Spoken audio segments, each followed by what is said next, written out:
Prepare-se, porque o que você vai ver agora expõe algo que o regime venezuelano lutou para esconder por anos. Documentos internos, relatos de militares e investigações de jornalistas como Sebastiana Barrais revelam que o núcleo duro do chavismo está montando uma rota silenciosa de fuga, enquanto tenta convencer o país de que tudo está sob controle. Mas por que generais estariam tirando suas famílias da Venezuela às pressas? Por que um hospital em Caracas teria se transformado em bunker secreto para Maduro e sua cúpula? E, principalmente, o que aconteceria se as Forças Armadas deixassem de reconhecer Maduro como seu comandante? Essas respostas e as imagens de bastidores que desmontam a narrativa oficial, você vai entender agora.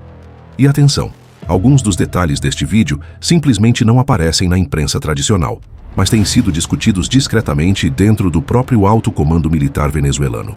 Por isso recomendo, veja até o fim, porque as peças desse quebra-cabeça só fazem sentido quando encaixadas.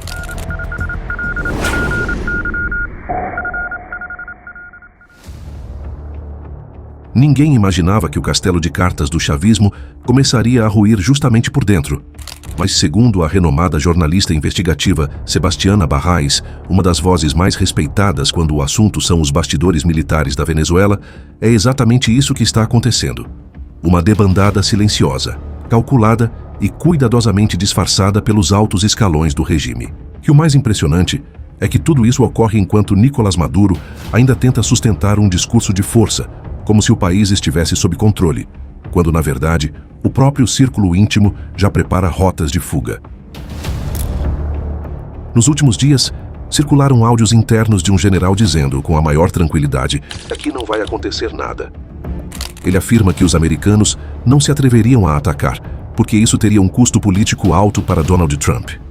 Aparentemente, ele diz acreditar que tudo ficará bem, que os navios americanos no Caribe irão embora e que Maduro continuará no poder. Mas Sebastiana Barrais expõe o detalhe que muda tudo. Esse mesmo general já tirou a família do país. Ele tenta convencer os subordinados de que está tudo sob controle, mas não confia o suficiente para manter seus próprios filhos em Caracas. E esse não é um caso isolado. A elite militar tem agido da mesma forma, protegido suas famílias em silêncio, movendo-as para a Europa ou para ilhas do Caribe, enquanto deixam para trás oficiais subalternos que continuam acreditando que nada vai acontecer. É uma contradição moral chocante, mas que revela o estado real do regime. Os que mandam se preparam para fugir. Os que obedecem são usados como carne de canhão. Além disso, Barrais revelou algo ainda mais perturbador. Um andar inteiro do Hospital de Clínicas Caracas foi esvaziado e convertido em bunker administrativo, onde Maduro, Cília Flores, Jorge Rodrigues e Delcy Rodrigues circulam temporariamente. A lógica é simples. Hospitais, teoricamente, não são alvos de ataques. A prática, porém, mostra o nível de medo. A cúpula chavista já governa escondida. Mas o verdadeiro ponto de fratura está na legitimidade. Após as eleições de 28 de julho de 2024, amplamente denunciadas como fraudulentas, uma grande parcela das Forças Armadas não reconhece mais Maduro como comandante em chefe. Para muitos militares, ele não apenas perdeu a eleição, perdeu a autoridade moral que sustenta qualquer força armada. E quando um soldado não reconhece seu chefe, não há revolução, discurso ou ameaça que o obrigue a morrer por ele. Se existe um ponto onde o regime de Nicolás Maduro mais teme uma ruptura, não é na economia, nem nas sanções, nem no colapso social. É dentro dos próprios quartéis. E nesta fase crítica, Sebastiana Barrais expôs aquilo que nunca deveria ter saído dos corredores internos da caserna: os preparativos silenciosos de fuga da elite militar e a implosão da lealdade dentro das Forças Armadas. A imagem pública é de força, mas o que acontece longe das câmeras é completamente diferente. Oficiais de alto escalão, aqueles que vivem de discursos inflamados e juramentos de fidelidade, já tomaram suas decisões muito antes de qualquer conflito começar. Enquanto pressionam soldados rasos a defender a revolução até o fim, seus próprios familiares já embarcaram em voos discretos para destinos estratégicos. Espanha, Itália, República Dominicana, Vaticano, Panamá. Países onde a extradição é mais difícil, a vigilância é menor e o regime acredita que terá margem para negociar. Sebastiana revelou que entre esses oficiais está Carmen Meléndez, que, segundo fontes, enviou sua família para a Europa enquanto se mantém em Caracas para manter o teatro de estabilidade. O contraste entre discurso e prática ficou ainda mais evidente quando surgiram relatos de helicópteros e pequenas embarcações sendo preparadas para evacuação emergencial, caso o pior aconteça. Mas o detalhe mais chocante vem de dentro do próprio Estado-Maior. A existência de um andar inteiro do Hospital de Clínicas Caracas transformado em bunker político. Quartos convertidos em escritórios, áreas isoladas sem acesso público e presença constante de pessoas do mais alto escalão. O objetivo?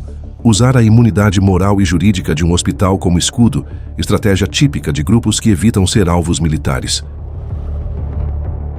E enquanto a elite se blinda e planeja rotas de fuga, as mensagens que chegam aos militares de baixa patente são completamente diferentes. Eles ouvem que tudo está sob controle, que os americanos não vão se atrever e que o regime tem tudo negociado.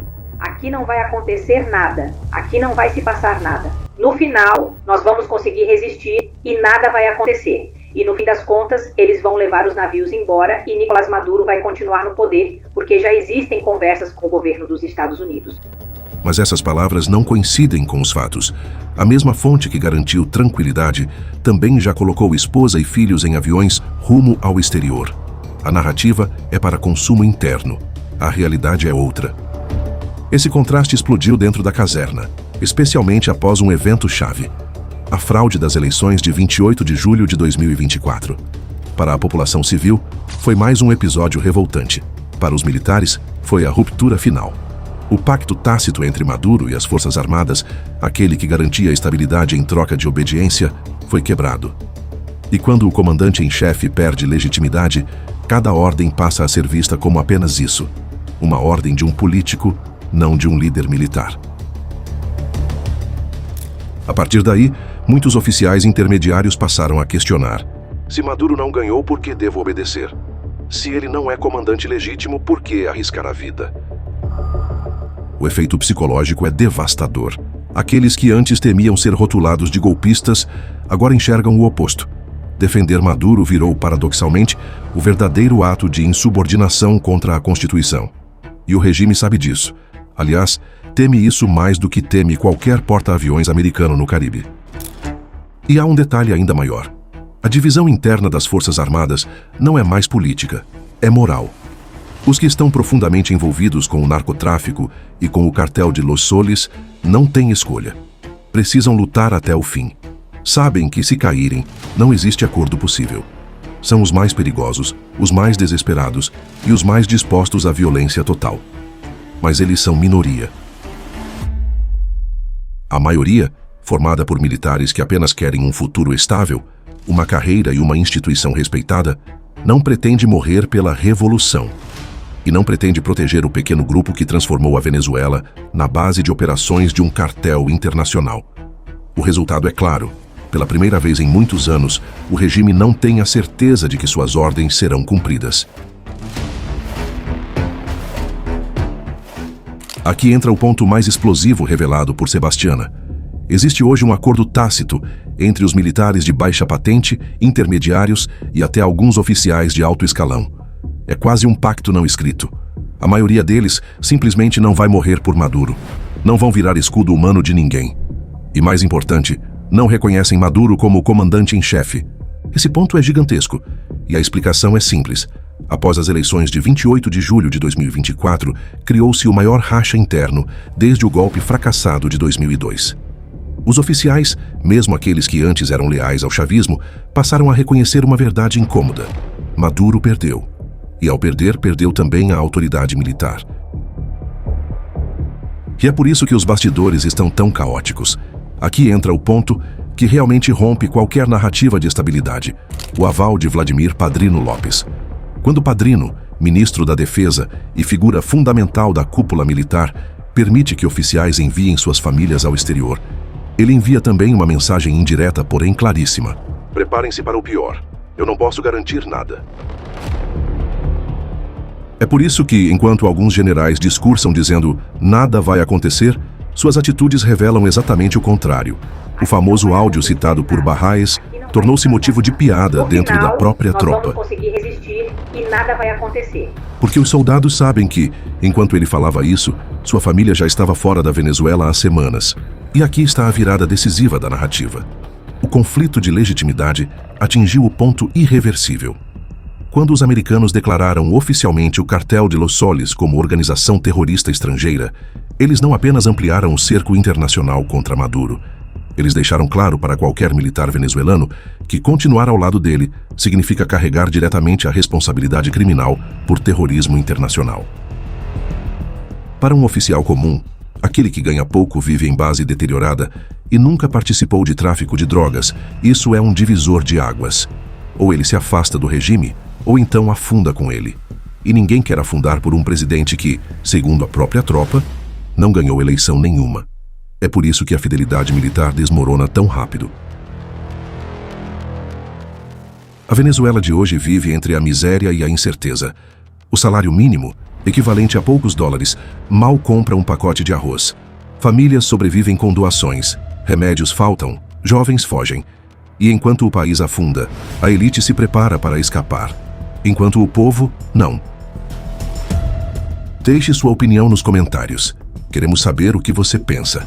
E se gostou desse conteúdo, inscreva-se no canal e ative o sininho para acompanhar os próximos vídeos. Conheça também o clube de membros do canal. Lá você tem acesso antecipado aos vídeos, participa de conteúdos exclusivos e ainda ajuda diretamente a manter esse trabalho independente. Aqui, não recebemos verbas públicas, nem apoio de partidos ou grandes conglomerados. Quem sustenta essa estrutura é quem valoriza a informação séria, direta e sem filtro. Se você quer ver mais vídeos como este, com análises que vão além do superficial, considere se tornar um apoiador hoje mesmo. Sua participação faz toda a diferença. Agora clique nos vídeos que estão aparecendo aí na sua tela e continue explorando os bastidores da geopolítica mundial. Até a próxima!